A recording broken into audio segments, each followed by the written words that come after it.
स्वागत है आपका आपकी अपनी चैनल वेक अप पे। इस चैनल पर नैतिक सीख देने वाली मजेदार कहानियाँ आती है। अगर आप इस चैनल पर पहली बार आए हैं तो इस चैनल को सब्सक्राइब कर लीजिए और हाँ, अगर वीडियो अच्छी लगे तो कमेंट और लाइक जरूर करें। तो शुरू करते हैं आज की कहानी। एक समय की बात है जब नगर में प्रताप सिंह नामक एक प्रतापी और धर्मनिष्ठ राजा राज्य करता था। प्रताप सिंह का नाम सुनते ही प्रजा के मन में गर्व और श्रद्धा का भाव उमड़ पड़ता था। वह केवल तलवार चलाने और युद्ध जीतने में निपुण नहीं था, बल्कि ज्ञान और धर्म कर्म के प्रति उसकी गहरी आस्था थी। राजा का जीवन नीति और न्याय से ओतप्रोत था। उसके राज्य में धर्म का प्रकाश हर दिशा में फैला हुआ था। यहाँ रोज मंदिरों में पूजा पाठ और हवन का आयोजन होता। यज्ञों की पवित्र अग्नि से उठता धुआं पूरे नगर को पवित्र बना देता। इस राज्य में अनेक विद्वान, संत और ऋषिमुनि निवास करते थे। उनके प्रवचनों से नगर का वातावरण सदैव मंगलमय और ज्ञान से परिपूर्ण रहता था। राजा की रानी पद्मावती अपनी दयालुता और धर्म प्रियता के लिए उतनी ही प्रसिद्ध थी। उसका सौंदर्य जितना अनुपम था, उसका स्वभाव उतना ही सरल और मधुर। रानी नित्य ठाकुर जी की पूजा करती, अपने हाथों से भोजन बनाती और भगवान को भोग लगाकर ही भोजन ग्रहण करती थी। भोग के बाद वह गरीबों और भूखों को खाना खिलाती और उनकी सेवा में अपने दिन का अधिकतर समय बिताती। रानी का यह कार्य न केवल राजा को बल्कि पूरे राज्य को गौरवान्वित करता था। एक दिन जब सूर्य अस्ताचल की ओर बढ़ रहा था और महल के आंगन में रंगीन सूरज की किरणें बिखर रही थी, राजा और रानी महल के झरोखे में बैठे थे। ठंडी हवा महकती हुई फूलों की सुगंध लाती और पक्षियों का मधुर संगीत वातावरण को शांत बना देता। राजा प्रताप सिंह का मन आज कुछ अलग था। वह गंभीरता से कुछ सोच रहे थे, मानो उनके मन में कोई गहरा प्रश्न बार बार उभर रहा हो। रानी पद्मावती ने उनकी मुद्रा देखी और मुस्कुराते हुए पूछा, महाराज, क्या बात है? आप कुछ चिंतित से लग रहे हैं। क्या मैं आपकी चिंता का कारण जान सकती हूँ? राजा ने उसकी ओर देखा और कहा, रानी जी, पिछले कुछ दिनों से मेरे मन में एक प्रश्न उठ रहा है। यह प्रश्न मुझे लगातार सोचने पर मजबूर कर रहा है। यदि आप अनुमति दें तो मैं आपसे पूछूं। रानी ने अपने मुख पर एक सौम्य मुस्कान लाते हुए कहा, महाराज, आपके मन की बात सुनने का सदा स्वागत है। कृपया कहें, कौन सा प्रश्न आपको इस तरह व्यथित कर रहा है? राजा ने गहरी सांस ली और कहा, रानी, हमने धर्म कर्म, न्याय और सेवा के लिए अपना जीवन समर्पित किया है, परंतु क्या ये सब हमारे लिए पर्याप्त है? क्या हमारी यह भक्ति और सेवा वास्तव में भगवान को प्रसन्न कर रही है, या यह केवल हमारे कर्तव्य के निर्वाह तक सीमित है? रानी ने राजा की बात ध्यानपूर्वक सुनी और उनके गंभीर स्वर ने उनके मन में भी कई विचार जगा दिए। राजा का यह प्रश्न केवल उनका नहीं था, यह हर उस व्यक्ति का प्रश्न था जो जीवन को सही अर्थों में जीने और ईश्वर को प्रसन्न करने का प्रयास करता है। महल में यह चर्चा केवल राजा और रानी के बीच का संवाद नहीं था, बल्कि यह एक गहरे आत्मचिंतन की शुरुआत थी। रानी ने कुछ पल सोचा और फिर राजा को एक उत्तर देने की ठानी जो उनकी चिंता का समाधान कर सके। महल के भव्य सिंहासन कक्ष में राजा प्रताप सिंह अपनी रानी के साथ बैठे हुए थे। राजा ने रानी को गंभीर नजरों से देखा और पूछा, रानी जी, इस महल में इतने सेवक और रसोइये हैं, फिर भी आप स्वयं अपने हाथों से भोजन क्यों बनाती हैं? क्या यह आपका कोई शौक है? रानी ने राजा के चेहरे की गंभीरता को भांपते हुए शांत स्वर में उत्तर दिया, महाराज, यह शौक नहीं, बल्कि एक प्रण है। यह प्रण मैंने अपने दादाजी की मौत के बाद लिया था। जब मैं केवल 15 वर्ष की थी, तब हमारे महल के एक रसोइये ने हमारे भोजन में विष मिला दिया था। उसी भोजन से मेरे दादाजी की मृत्यु हो गई। उस घटना ने मेरे मन पर गहरा असर छोड़ा। तब से मैंने यह ठान लिया कि विवाह के बाद भी मैं स्वयं भोजन बनाऊंगी। यह केवल एक आदत नहीं, बल्कि सुरक्षा का तरीका है। राजा ने रानी की बात सुनकर गहरी सांस ली और उनकी आंखों में गर्व और आदर के भाव जाग उठे। वह मुस्कुराते हुए बोले, रानी जी, आपका यह प्रण वास्तव में सराहनीय है। यह न केवल आपके कर्तव्य का प्रतीक है, बल्कि आपके प्रेम और जिम्मेदारी का भी परिचय देता है। आपके जैसी रानी पाकर मैं सचमुच धन्य हूँ। फिर राजा ने बड़े प्रेम से कहा, कल मैं आपके साथ मंदिर जाऊंगा। मैं देखना चाहता हूँ कि आप कैसे अपने कर्मों से इस राज्य के लोगों का दिल जीतती हैं। अगले दिन भोर होते ही राजा और रानी अपने सजेजे रथ में सवार होकर मंदिर की ओर निकले।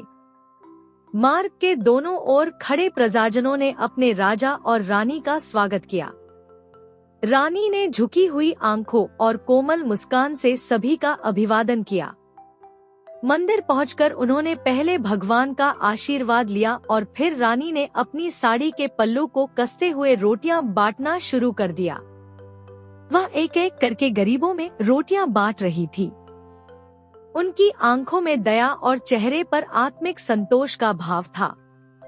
रानी को देखकर ऐसा लगता था मानो वह देवताओं द्वारा भेजी गई कोई अप्सरा हो, जो दया और प्रेम का प्रसार करने आई हो। जैसे जैसे रोटियां समाप्त होने लगी, रानी के हाथों में केवल 2 रोटियां बची। तभी एक बूढ़ी स्त्री कांपते हुए हाथ जोड़कर रानी के सामने आई। उसकी आंखों में लाचारी और भूख की पीड़ा साफ झलक रही थी।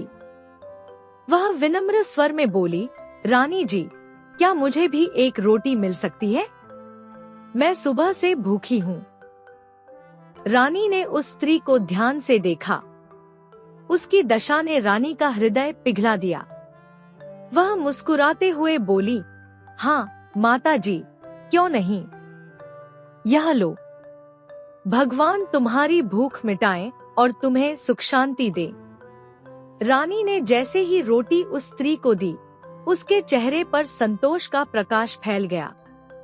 वह स्त्री बार बार धन्यवाद देने लगी। राजा यह सब दूर खड़े होकर देख रहे थे। वह रानी के हृदय की उदारता और दया देखकर भाव विभोर हो गए। जब रानी उनके पास आई, तो राजा बोले, रानी जी, आपका यह कार्य केवल एक दान नहीं है, यह इस राज्य की आत्मा को जागृत करने वाला उदाहरण है। आप न केवल मेरी जीवन संगिनी हैं, बल्कि मेरी प्रेरणा भी हैं। रानी ने राजा की ओर देखकर मुस्कुराते हुए कहा, महाराज, जीवन का सबसे बड़ा सुख दूसरों की सेवा में है। यह राज्य आपका परिवार है और यह प्रजा हमारी संतानें। उनकी सेवा करना ही हमारा धर्म है। और इस प्रकार राजा और रानी ने अपने कर्मों से यह सिद्ध किया कि सच्चा राजधर्म वही है जिसमें प्रजा की भलाई सर्वोपरि हो। लेकिन जैसे ही वृद्धा ने रोटी अपने हाथों में थामी, एक सफेद बगुला अचानक आकर उसके हाथ से रोटी छीनकर उड़ गया। यह देखकर आसपास खड़े लोग हैरान रह गए। रानी अपने स्वाभाविक शांत भाव से बोली, कोई बात नहीं, यह आखिरी रोटी भी तुम ले लो। रानी ने अपनी अंतिम रोटी भी उस स्त्री को सौंप दी। लेकिन इस बार जैसे ही वह वृद्धा ने रोटी हाथ में ली, एक काला कौवा आया और वह रोटी भी छीन ले गया। यह दृश्य देखकर राजा और रानी एक पल के लिए चुप हो गए। दोनों ने एक दूसरे की ओर आश्चर्य भरी निगाहों से देखा। रानी ने मन में उस वृद्धा के प्रति गहरी करुणा महसूस की। उन्होंने अपने हाथों की सोने की चूड़ी उतारी और वृद्धा से कहा, माँ, यह चूड़ी रख लो, यह तुम्हारे किसी काम आ सकती है। परंतु वृद्धा ने सिर झुकाकर कहा, महारानी, मैं आपके सुहाग का सामान कैसे ले सकती हूँ? मेरा दुर्भाग्य बहुत बड़ा है। मैं नहीं चाहती कि मेरा दुर्भाग्य आपको भी छू ले। मेरे भाग्य में केवल एक ही रोटी है। दिन भर मैं जहाँ जहाँ भीख मांगती हूँ, मेरी सारी रोटियां किसी अजीब कारण से मुझसे छीन ली जाती हैं। केवल एक रोटी ही बचती है जिससे मैं अपना गुजारा करती हूँ। यह सुनकर राजा और रानी सोच में पड़ गए। रानी का हृदय उस वृद्धा के दुर्भाग्य पर भर आया और राजा इस रहस्यमय घटना पर गहन चिंतन में डूब गए। कुछ देर बाद राजा ने रानी से कहा, रानी जी, हमारे महल में 5 बड़े बड़े विद्वान रहते हैं। मैंने उन्हें हमेशा सम्मान और सुविधाएं दी हैं। लेकिन यह घटना इतनी रहस्यमयी है कि मुझे लगता है हमें उनकी परीक्षा लेनी चाहिए। क्या वे वास्तव में ज्ञानी हैं या केवल हमारे राज दरबार की शोभा बढ़ाने के लिए यहाँ हैं? कल सुबह ही हम विद्वानों की सभा बुलाएंगे और उनसे इस घटना का रहस्य पूछेंगे। अगली सुबह महल का दरबार अपनी पूरी शानो शौकत के साथ सजाया गया। राजा प्रताप सिंह अपने सिंहासन पर बैठे थे। उनके बगल में रानी अपने सहज और सौम्य रूप में विराजमान थी। 5 विद्वान अपनी अपनी जगह खड़े थे। उनके चेहरे पर आत्मविश्वास का तेज था। राजा ने गंभीरता से सभा को संबोधित किया, आप सभी हमारे राज्य के सबसे बड़े विद्वान हैं। आपकी विद्या पर हमें गर्व है। लेकिन आज मैं आपसे एक प्रश्न पूछना चाहता हूँ। यदि आप सचमुच ज्ञानी हैं, तो इस प्रश्न का उत्तर दें। एक वृद्ध स्त्री है जो दिन भर भीख मांगती है, लेकिन किसी अजीब कारण से शाम तक उसे केवल एक ही रोटी नसीब होती है। बताइए, उस स्त्री ने पिछले जन्म में ऐसा कौन सा पाप किया होगा जिसके कारण उसे यह दिन देखना पड़ रहा है। दरबार में घोर सन्नाटा छा गया। राजा का प्रश्न सुनकर सभी विद्वान एक दूसरे का चेहरा देखने लगे, मानो किसी गूढ़ रहस्य का उत्तर ढूंढ रहे हों। तभी एक विद्वान, जो उम्र में सबसे बड़ा और अनुभव में सबसे ज्ञानी माना जाता था, धीरे से उठ खड़ा हुआ। उसने कहा, महाराज, यह सब मनुष्य के कर्मों का फल है। आप और महारानी ने अपने पिछले जन्मों में उत्तम कर्म किए होंगे, इसलिए आज आप दोनों राज सिंहासन पर विराजमान हैं। वहीं उस स्त्री ने शायद अपने पूर्व जन्म में बुरे कर्म किए होंगे, जिसके कारण वह आज इस दुर्दशा में है। यह सुनते ही राजा के मुख पर असंतोष की छाया दौड़ गई। उसकी भ्रिकुटियां तन गईं और उसने गंभीर स्वर में कहा, यह उत्तर तो कोई साधारण व्यक्ति भी दे सकता है। आप सभी यहाँ दरबार में विद्वान कहलाते हैं, पूजा पाठ और ज्ञान विज्ञान के धनी हैं, परंतु यदि आपके उत्तर और एक सामान्य व्यक्ति के उत्तर में कोई अंतर नहीं है, तो आप इस आसन पर बैठने योग्य नहीं हैं। यह स्थान केवल उन लोगों के लिए है जो वास्तव में विद्वान हैं। राजा के शब्दों से पूरी सभा सहम गई। वातावरण में भय और असमंजस की लहर दौड़ गई। राजा ने अपनी बात आगे बढ़ाई, मैं आप सभी को 3 सप्ताह का समय देता हूँ। जो इस प्रश्न का सटीक उत्तर देगा, उसे 500 सोने की मुद्राएं इनाम में दी जाएंगी और राज दरबार में उसे विशेष सम्मान मिलेगा। परंतु जो इस प्रश्न का उत्तर नहीं दे पाएगा, उसे गधे पर बैठाकर पूरे नगर में घुमाया जाएगा और फिर उसे मृत्यु दंड दिया जाएगा। अब आप जा सकते हैं। यह सुनकर विद्वानों के खल खलबली मच गई। सभा समाप्त होते ही वे एकत्र होकर एक कोने में आपस में चर्चा करने लगे। एक विद्वान ने कहा, यह राजा तो विद्वानों का शत्रु बन गया है। पता नहीं इसके मन में ऐसे विचार कहाँ से आते हैं। अब हमारी जान पर बन आई है। दूसरा विद्वान गुस्से में बोला, यह प्रश्न ही असंभव है। भला कोई कैसे जान सकता है कि किसी ने अपने पिछले जन्म में कौन से कर्म किए थे। यह राजा हमें बर्बाद करना चाहता है। तीसरा विद्वान हताश होकर बोला, हमारे पास 2 ही विकल्प हैं, या तो इस प्रश्न का उत्तर खोजा जाए या फिर इस राज्य को छोड़कर कहीं और चला जाए। धीरे धीरे भय का माहौल इतना बढ़ गया कि आधे से अधिक विद्वान अपनी जान बचाने के लिए राजा का राज्य छोड़कर दुश्मन राज्य में चले गए। वे अपनी विद्या और सम्मान को खोने से ज्यादा अपनी जान बचाने को प्राथमिकता दे रहे थे। इधर राजा ने रानी के साथ महल में लौटते हुए कहा, रानी जी, अब देखना है कि कौन इन विद्वानों में से सच्चा ज्ञानी है और कौन मात्र दिखावा करता है। सत्य की यह परीक्षा पूरे राज्य को नया मार्गदर्शन देगी। रानी ने राजा की ओर देखा और मन ही मन प्रार्थना की कि यह कठिन परीक्षा राज्य के लिए शुभ सिद्ध हो। वे तीनों विद्वान जो वास्तव में धर्म और सच्चे ज्ञान में विश्वास रखते थे, राजा के दिए प्रश्नों का उत्तर खोजने के लिए गहन जंगलों की ओर निकल पड़े। दिन और रात उन्होंने तपस्या और खोज में बिताई, लेकिन 14 दिनों तक किसी दिव्य गुरु या सिद्ध पुरुष का कोई संकेत नहीं मिला।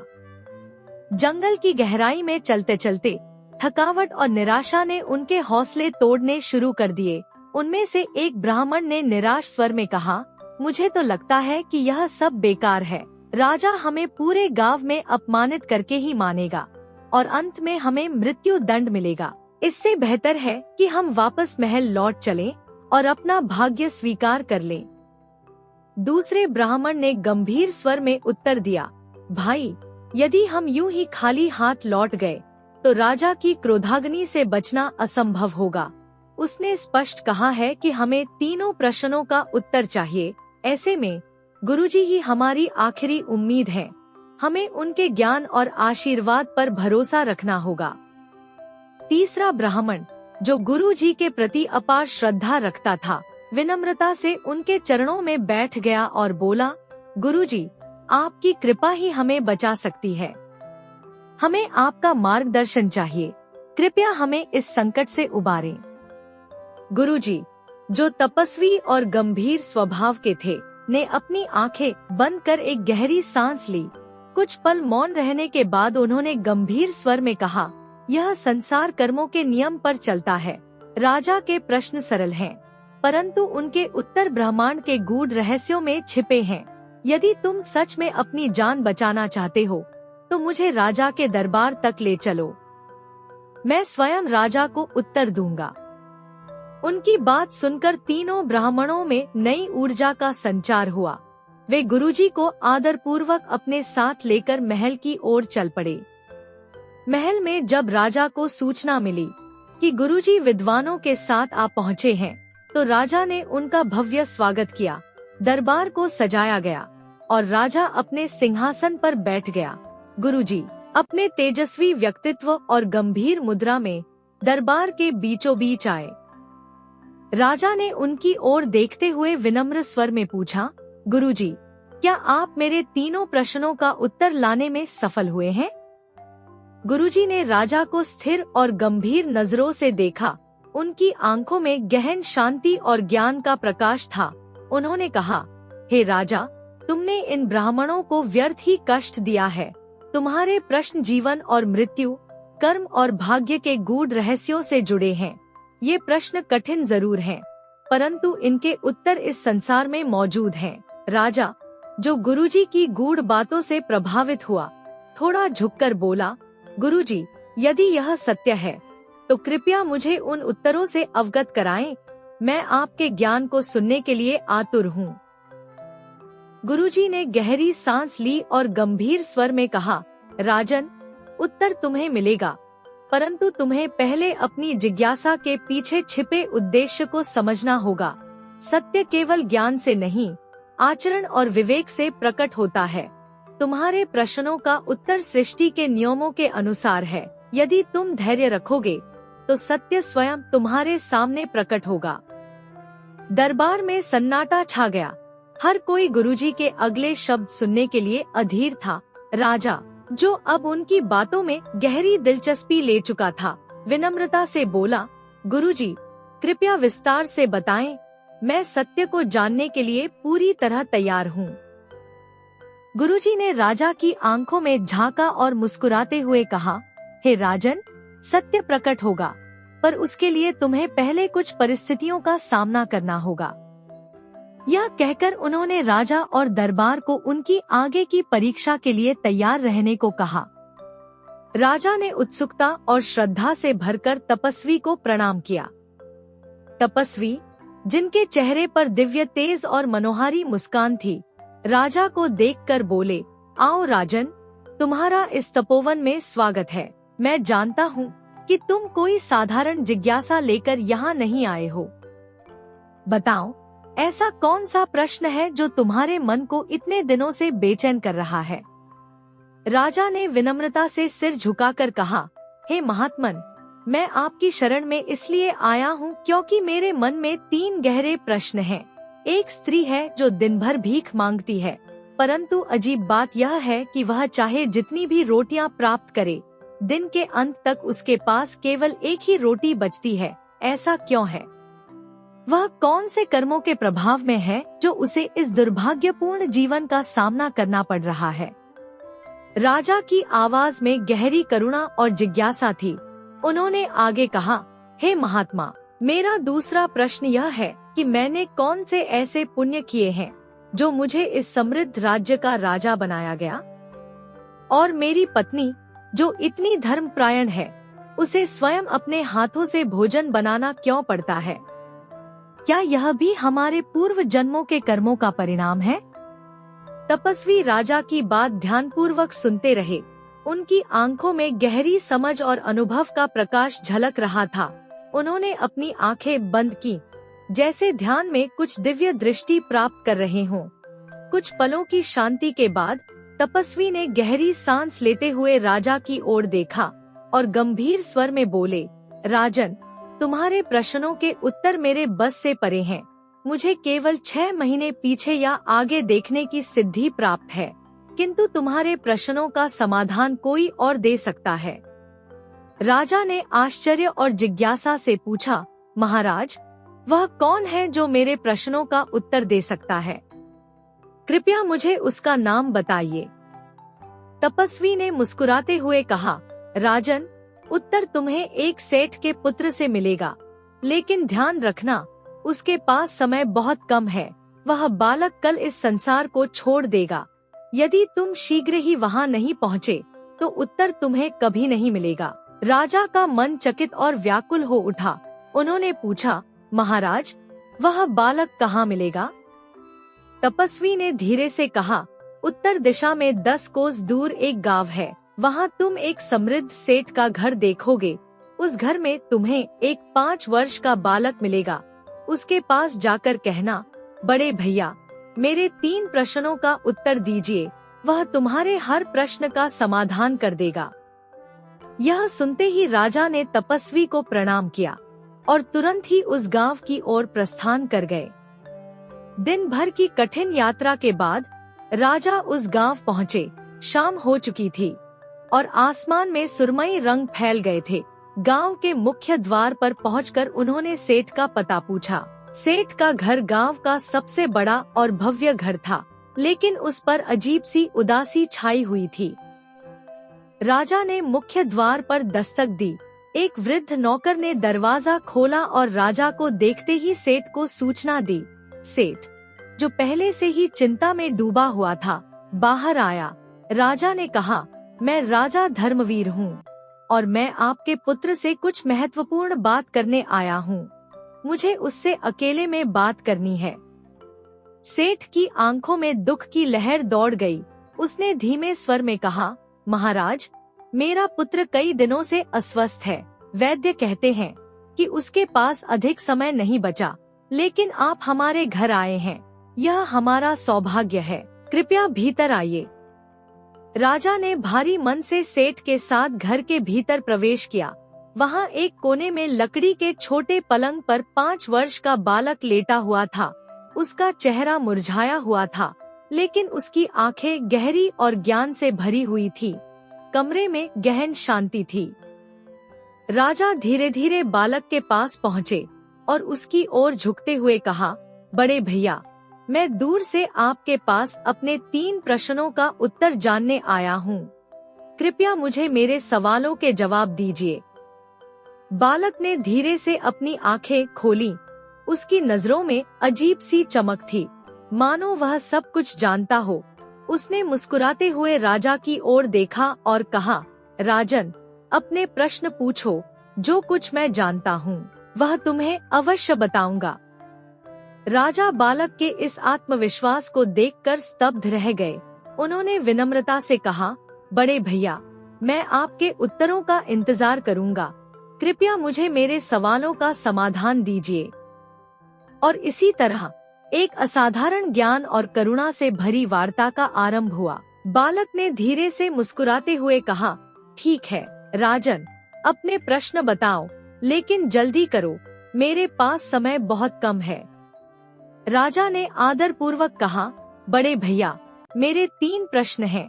पहला, वह स्त्री जो दिन भर भीख मांगती है परंतु शाम तक बड़ी मुश्किल से उसे एक ही रोटी मिलती है, उसने अपने पिछले जन्म में कौन से ऐसे कर्म किए होंगे जिसके कारण उसे यह जीवन जीना पड़ रहा है?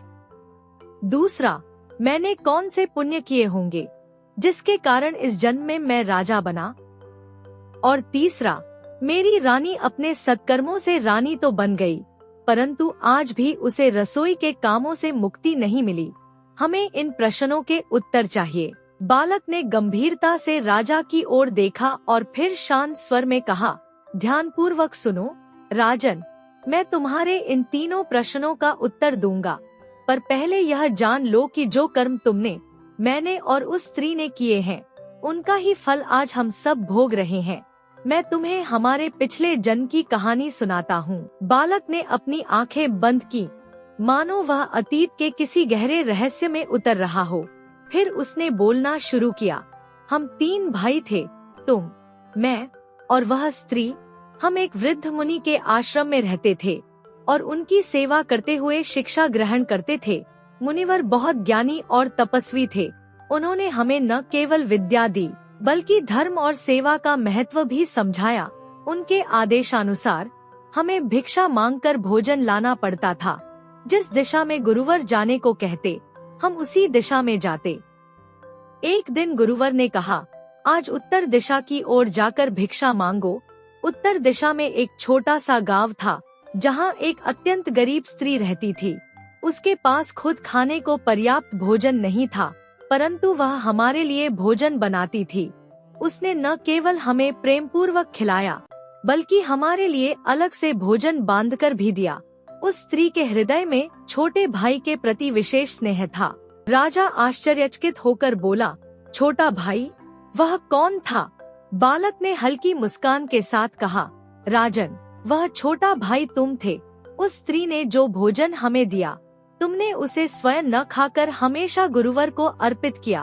तुम्हारी सेवा भावना और निष्ठा से प्रसन्न होकर गुरुवर ने तुम्हें आशीर्वाद दिया। तुम्हें भविष्य में राजगद्दी प्राप्त होगी क्योंकि तुमने निस्वार्थ भाव से अपने कर्म निभाए हैं।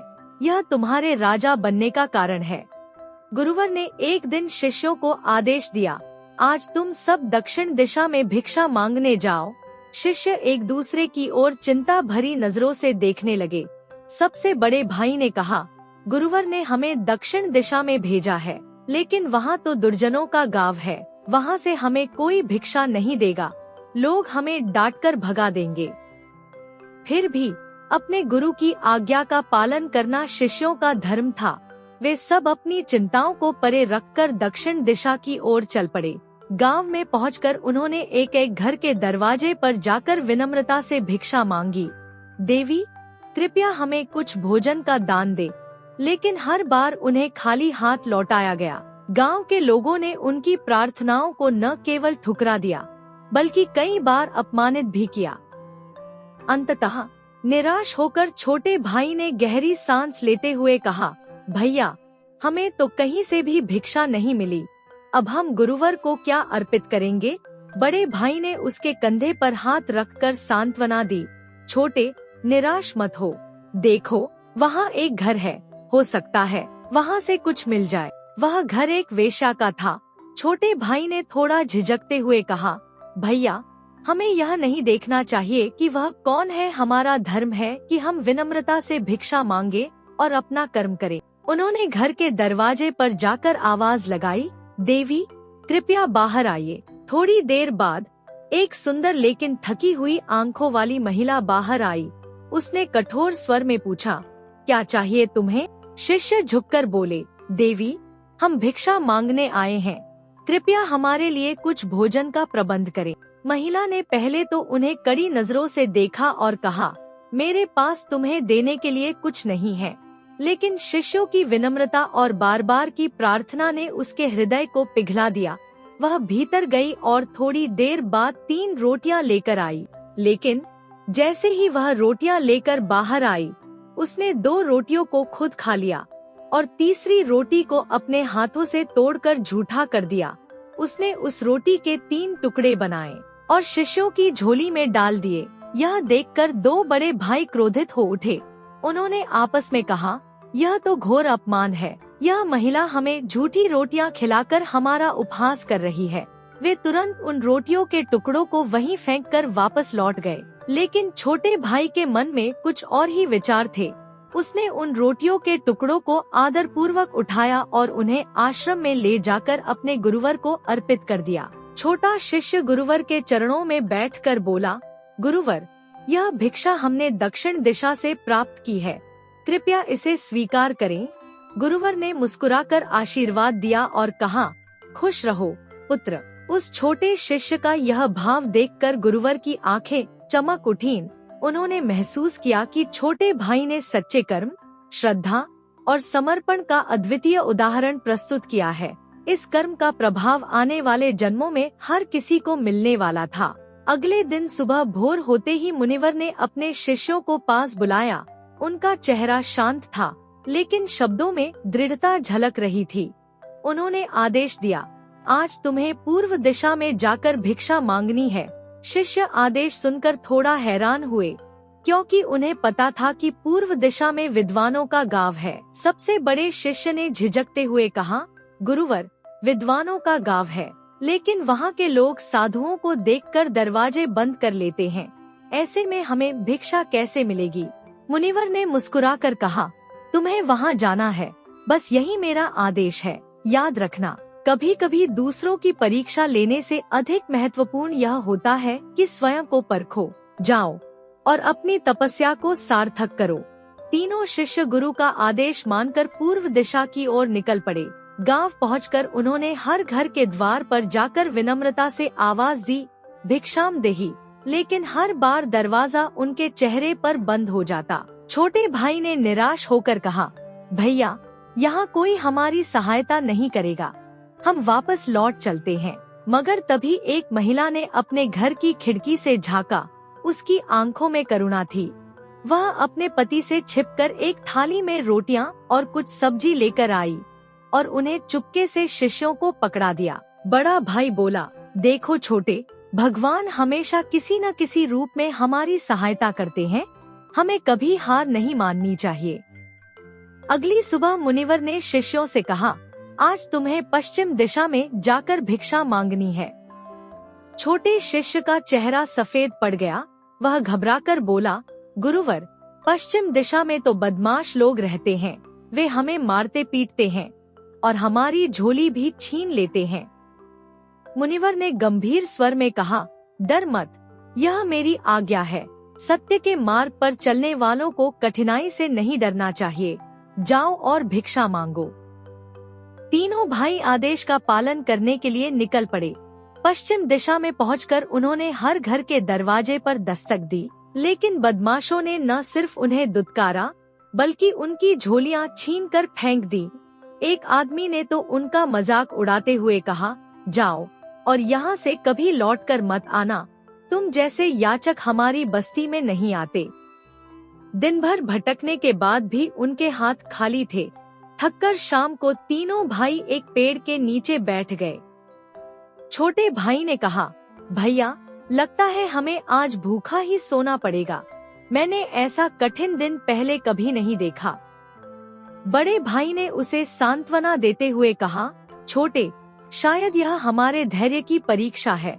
गुरुवर ने हमें यहाँ भेजा है, तो इसका कोई न कोई उद्देश्य अवश्य होगा।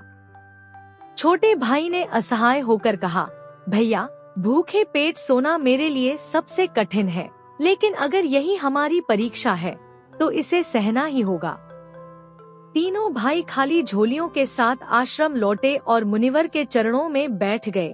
मुनिवर ने उनकी ओर देखा और मुस्कुराकर कहा, शब्दों से नहीं, कर्मों से जीवन का सत्य उजागर होता है। कल तुम्हें समझ आएगा कि आज का यह अनुभव तुम्हारे लिए क्यों महत्वपूर्ण था। उनकी बातें सुनकर तीनों शिष्यों ने हिम्मत बांधी और अगले दिन के आदेश की प्रतीक्षा करने लगे। अगले दिन सुबह सूरज की कोमल किरणों के साथ आश्रम में हलचल मची हुई थी। शिष्य अपने साधारण कर्तव्यों में व्यस्त थे। तभी गुरुवर ने उन्हें अपने पास बुलाया। उनके चेहरे पर गंभीरता की छाया थी। उन्होंने कहा, बच्चों, आज से 2 दिन लगातार तुम्हें पश्चिम दिशा में भिक्षा मांगने जाना होगा। शिष्यों के चेहरों पर अचानक चिंता और असमंजस की लकीरें खिंच गईं। बड़े भाई ने झिझकते हुए कहा, गुरुवर, हम जानते हैं कि उस नगर में लोग याचकों से दुर्व्यवहार करते हैं। कल भी हमने वहां घंटों बिताए, लेकिन किसी ने दरवाजा तक नहीं खोला। फिर भी आप हमें वहीं क्यों भेज रहे हैं? गुरुवर के चेहरे पर दृढ़ता और रहस्यात्मक शांति का मेल था। उन्होंने सख्त आवाज में कहा, मैं तुम्हारा गुरु हूँ और मेरा आदेश मानना तुम्हारा धर्म है। बिना किसी प्रश्न के जाओ, यह तुम्हारी परीक्षा है। शिष्य गुरुवर की आज्ञा के आगे नतमस्तक हो गए। उन्होंने कहा, ठीक है गुरुवर, हम आपके आदेश का पालन करेंगे। अगले दिन पश्चिम दिशा में स्थित वह गांव फिर उनकी मंजिल बना। उबड़-खाबड़ रास्तों और घने पेड़ों के बीच से गुजरते हुए वे गांव पहुंचे।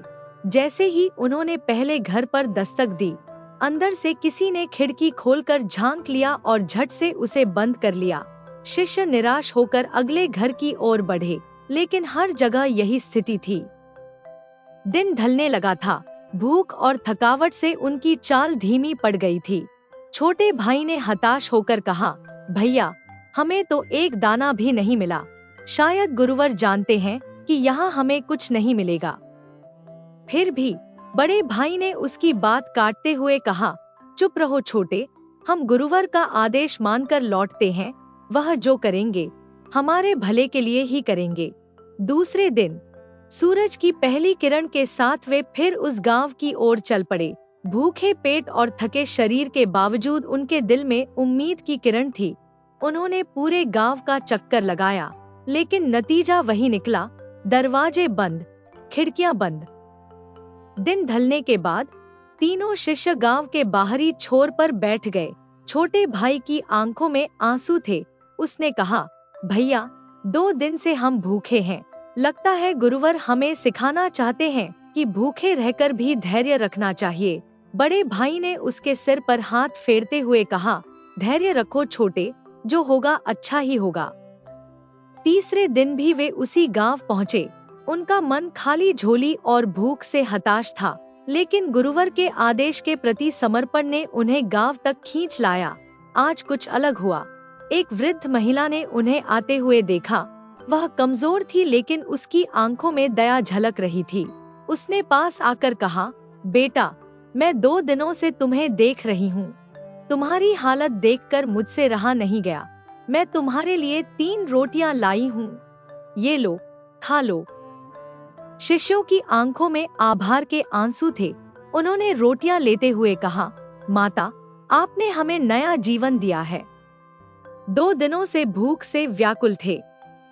लेकिन तभी गांव के कुछ उपद्रवी लोग उन्हें घेरने लगे।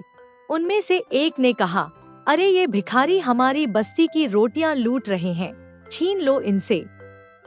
शिष्य भयभीत हो गए। दूसरे भाई ने तुरंत कहा, भैया, रोटियां बचानी होंगी, भागो। वे तेजी से दौड़ने लगे। उनके पीछे उपद्रवी भी दौड़ रहे थे, लेकिन शिष्यों ने साहस दिखाया और किसी तरह रोटियों को सुरक्षित लेकर आश्रम लौट आए। आश्रम पहुंचकर शिष्य हांफते हुए गुरुवर के पास गए। उन्होंने रोटियां उनके चरणों में रखते हुए कहा, गुरुवर, बड़ी मुश्किल से हम इन रोटियों को बचाकर लाए हैं। गुरुवर के चेहरे पर शांति और संतोष का भाव था। उन्होंने मुस्कुराते हुए कहा, बहुत अच्छा, अब यह रोटी मुझे दे दो। शिष्यों ने एक दूसरे की ओर देखा। उनकी आंखों में सवाल थे, लेकिन बिना कुछ कहे उन्होंने रोटियां उनके हाथ में दे दी। गुरुवर ने रोटियों को अपने पास रख लिया और गंभीर स्वर में बोले, तुम्हारी परीक्षा समाप्त हुई। तुमने अपने कर्तव्य को निभाया। अब आने वाले कल का इंतजार करो। शिष्य कुछ नहीं समझ सके, लेकिन उनके दिल में गुरुवर के प्रति श्रद्धा और भी बढ़ गई। गुरुवर के कक्ष में सन्नाटा पसरा हुआ था। तीनों शिष्य थकान और भूख से बेहाल थे। बड़े भाई ने झिझकते हुए कहा, गुरुवर, इतनी कठिनाइयों के बाद हमें यह रोटियां मिली हैं। इन्हें भी अगर मैं आपको दे दूं, तो भूखा रहकर कैसे जीऊं? दूसरे भाई ने भी अपनी सहमति जताई। हाँ गुरुवर, हमें ये रोटियां छीन छीन कर लानी पड़ी। अगर ये भी चली गई, तो हमें मिट्टी खानी पड़ेगी। गुरुवर ने दोनों की बातें सुनकर छोटे भाई की ओर देखा। उनकी आंखों में सवाल था और चेहरा शांत। उन्होंने कहा, बेटा, तुम तो सबसे छोटे हो, क्या तुम अपनी रोटी मुझे दोगे? छोटे भाई ने बिना किसी हिचक के मुस्कुराते हुए कहा, गुरुवर, मैं सबसे छोटा हूँ और मेरा पेट भी छोटा है।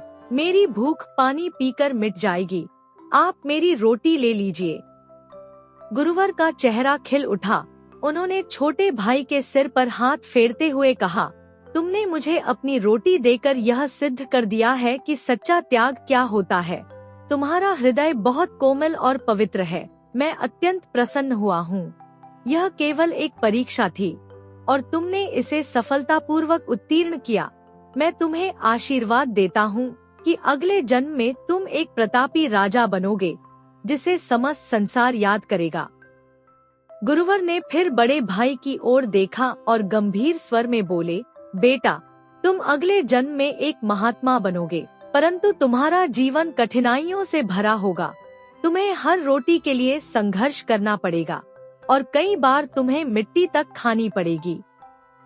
इसके बाद उन्होंने दूसरे भाई की ओर दृष्टि डाली और कहा, तुम्हें जन्म और मृत्यु के बंधन से मुक्ति नहीं मिलेगी। हर जन्म में तुम 5 वर्ष की आयु पूरी करते ही मृत्यु को प्राप्त हो जाओगे। यह सुनते ही दोनों बड़े भाइयों के चेहरों पर चिंता और ग्लानि के भाव छा गए। तभी बालक ने राजा की ओर देखा और शांत स्वर में कहा, राजन, अब तुम्हारे प्रश्नों का उत्तर सुनो। उत्तर दिशा में जो स्त्री तुम्हें प्रेम पूर्वक भोजन कराती थी, उसने तुम्हें मन ही मन अपना पति मान लिया था। इसी कारण इस जन्म में वह तुम्हारी रानी बनकर स्वयं अपने हाथों से भोजन बनाकर तुम्हें खिलाती है। राजा की आंखों में आश्चर्य था। बालक ने अपनी बात जारी रखी।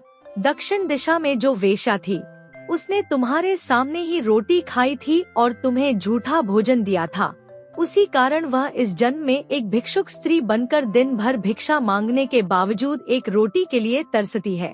बालक ने फिर गंभीर स्वर में कहा, पश्चिम दिशा के वे ब्राह्मण जो तुम्हें देखकर अपने दरवाजे बंद कर लेते थे, उनके पुण्य कर्मों के कारण उनके पत्नियों ने तुम्हें भोजन दिया। इसी कारण इस जन्म में वे ब्राह्मण तुम्हारे राज्य के विद्वान बन गए, परंतु उनके पतियों के पूर्व जन्म के पाप उन्हें दर दर की ठोकरें खाने पर विवश कर रहे हैं। बालक ने एक गहरी सांस ली और कहा, राजन, मैंने तुम्हारे तीनों प्रश्नों का उत्तर दे दिया है। अब मैं 5 वर्ष का हो गया हूँ और मेरी मृत्यु निकट है।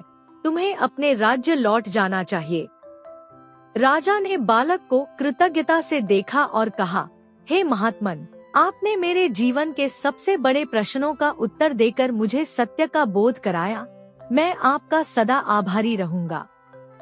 राजा अपने राज्य लौट आए और पूरी कहानी अपनी रानी को सुनाई। उन्होंने कहा, रानी, मैंने अब समझ लिया है कि हमारे पूर्व जन्म के कर्म हमें हर जन्म में प्रभावित करते हैं।